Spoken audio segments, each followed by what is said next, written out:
जी, मैं कह रहा था कि जो प्रोपेगेंडा चला रहे हैं वो ये कहते हैं कि भारत की जो जड़ है वो नास्तिकता थी, और वो नास्तिकता को बुद्ध से प्रमाणित करते हैं। तो जब बुद्ध जो है बौद्ध ग्रंथों में ही उनको विष्णु का अवतार कह दिया है, शुद्धोधनेन बुद्धो भूत स्वयं पुत्र जनार्दन के, शुद्धोधनेन के पुत्र बुद्ध के रूप में जनार्दन ने स्वयं अवतार लिया, तो वो इस बात को नहीं मानते। फिर मैं पूछता हूँ कि जब बुद्ध की जिसने भविष्यवाणी की थी कि ये जो बालक है ये महर्षि बनेगा महान, तो ये किसने की थी? जब नास्तिकता थी तो एस्ट्रोलॉजी कहाँ से आ गई? बुद्ध के होने की भविष्यवाणी कैसे हो गई बुद्ध के होते से कि ये ऐसा बनेगा? बुद्ध के पिता कौन थे? उनका क्या धर्म था? बिंबिसार ने वैदिक मार्ग छोड़ा, इसका मतलब कि वैदिक मार्ग जो है बुद्ध के मत से पहले आ चुका था। ये प्रोपेगेंडा चला रहे हैं, उनके पास अपनी नींव बचाने के लिए कोई पॉइंट नहीं है। ले दे के जो मनुस्मृति मिलावटी है, जिसको बाबा साहब ने खुद ने कह दिया कि ये मिलावटी है, उसी के साक्ष्य देते हैं कि वैदिक धर्म का है।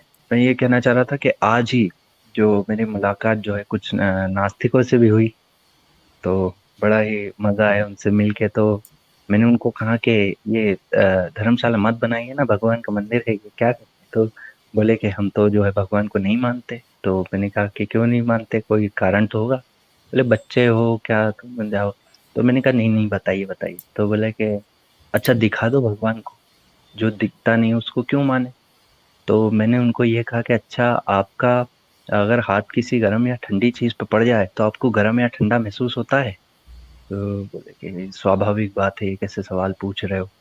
तो मैंने पूछा कि ठंड में जो चमड़ी खिंचती है, इरिटेशन होती है चमड़ी में, वो आपको होती है? जलने के बाद हाथ में जलन होती है? बोले हाँ।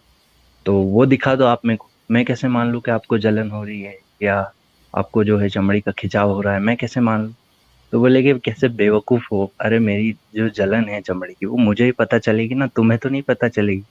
तो मैंने उनसे यही कहा कि जब आप अपनी चमड़ी का खिंचाव, अपनी चमड़ी की जलन मुझे नहीं दिखा पा रहे हो, तो नित्य निर्वध्य सानिध्य शौशल्य सौकुमार लावण्य यौवन अन्य कल्याण कुरुशील सर्वस्य सर्वज्ञ सौलभ्य वात्सल्य गंभीर धार्य धैर्य सधैर्य सत्य परम ब्रह्म अनादि अनंत अखंड अछेद अभेद सुवेद महाज्योति स्वरूप परमात्मा को मैं कैसे दिखा पाऊं?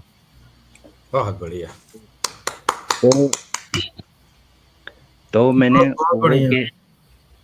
वो मुझे कहने अद्भुत। लगे कि टाल रहे हो। तो मैंने कहा कि देखो, धूप दिखती है, होती नहीं है। हवा नहीं होती, पर हवा नहीं दिखती लेकिन होती है। दिन के टाइम भी तारे होते हैं लेकिन दिखाई नहीं देते। आकाश दिखता है लेकिन होता नहीं है आकाश, अंतरिक्ष तो अलग होता है उससे। रात में भी सूरज होता है लेकिन दिखता नहीं है। खुशबू फूल में होती है लेकिन वो जो है महसूस करने पे होती है। तो मैं कह रहा हूँ कि जिस ईश्वर का अनुभव मैंने किया है, उसका अनुभव जब आप स्वयं से करेंगे तो आपको अनुभव होगा। मैं कैसे उसको दिखा दूं? बहुत बढ़िया। अद्भुत अद्भुत। सर अद्भुत विवेकानंद जी। अद्भुत बात कही आपने, और यही एक उचित ज्ञानपूर्ण तर्कपूर्ण उत्तर है इन लोगों को देने का, जहाँ ये चुप हो जाएंगे। ये अपने ही तर्कों में वहीं गोल जलेबियों की तरह घूम के रह जाएंगे। बहुत उम्दा। मैं चाहता हूँ जो लोग सुने उसको याद कर लें और इसको धारण करें कि भाई कभी वैसा अवसर आए तो इस, हालांकि इतना लंबा व्याख्या ईश्वर की इन्होंने की है, उतनी सब याद नहीं रख पाएंगे, लेकिन प्रैक्टिस से आप वो भी याद रख लेंगे। लेकिन कम से कम बाकी उदाहरण के साथ, रेफरेंस के साथ तो आप वो बात कह ही सकते हैं। अद्भुत विवेकानंद जी। और अपनी बात जारी रखें।